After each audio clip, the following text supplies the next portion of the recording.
আজ ঘুরতে গিয়েছিলাম ভক্তি কুটির খারকুলি গুয়াহাটিতে। চলুন দেখি। আমি এন্ট্রি করছি বাইরের গেটের থেকে। দেখাচ্ছি একটু কেমন ভিড় হয়েছে।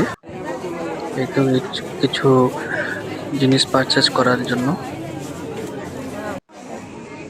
ফুল গাছগুলো কেমন দেখেছ, কি সুন্দর লাগছে, খুব সুন্দর গাছগুলো লাগিয়েছে। চলে গেলাম মন্দিরের দিকে, একটু নিচের দিকে মন্দিরটা। লাইনে দাঁড়িয়ে আছি, আসলাম মন্দিরের সামনে। দেখুন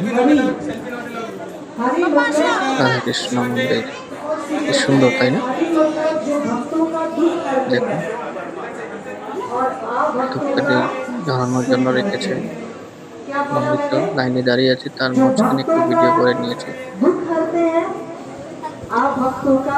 দেখুন কীর্তন হচ্ছে, আমরা লাইনে দাঁড়িয়ে দাঁড়িয়ে একটু বেরোচ্ছি বাইরের দিকে। भगवान हमारे कितने दुख, कितना निगेटिविटी, कितने कष्ट हरते होंगे। इसलिए हमें एटलीस्ट कभी कभी एक रेगुलर प्रैक्टिस करना चाहिए कि नॉट एवरी डे, एटलीस्ट कभी कभी once in a week, once in a month हमें आना चाहिए और भगवान की ओर अपनी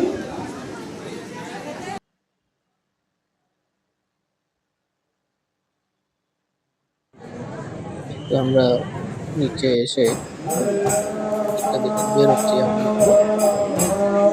বের হয়ে দেখবো ভিউটা কেমন।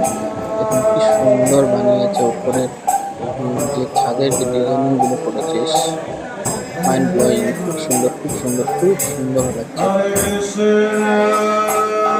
মনে হচ্ছে শান্তি পেয়ে গেছে একটু। সবাই বসে কীর্তন শুনছেন। আমি উপর থেকে একটু ভিউ করেছি, দেখুন কি সুন্দর ভিউটা। সামনে এই ব্রহ্মপুত্র নদী, কত জল বেড়েছে।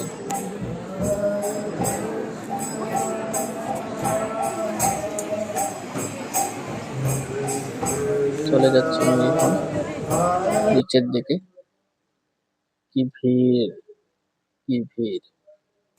নেমে আমার মেয়েকে একটু ফটো ক্লিক করছি, মেয়ের সাথে একটু আমি খুশি অনুভূতি করছি। রাগ, এত ভিড় যে তার জন্য রাগ হয়েছে।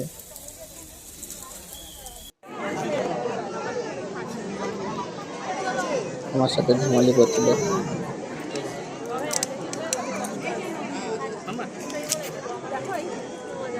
কিছু একটা ফটো তুলে নিলাম। খুব সুন্দর।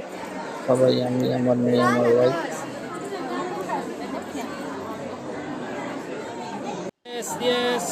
এখানে একটা ব্যানার দিয়েছে, বহুত কিছু লেখা আছে। আমার মেয়ে এখানে এসে খুব খুশি, খুব খুশি। তারপরে একটু প্রসাদ খেয়ে নিলাম। চলে আসলাম পুলের এখানে, যেখানে তোমার সূর্য আলোটা পরে, খুব দেখতে খুব সুন্দর লাগে। কিন্তু এখন তো বিকাল হয়ে গেছে, তাই আমরা দেখতে পাচ্ছি না। দেখুন কি সুন্দর লাগছে, কি সুন্দর লাগছে। সবাই ফটো ক্লিক করছে, ভিডিও করছে। আমরাও মাঝে সাথে একটু করে নিলাম সব ভিডিওর মাঝখানে।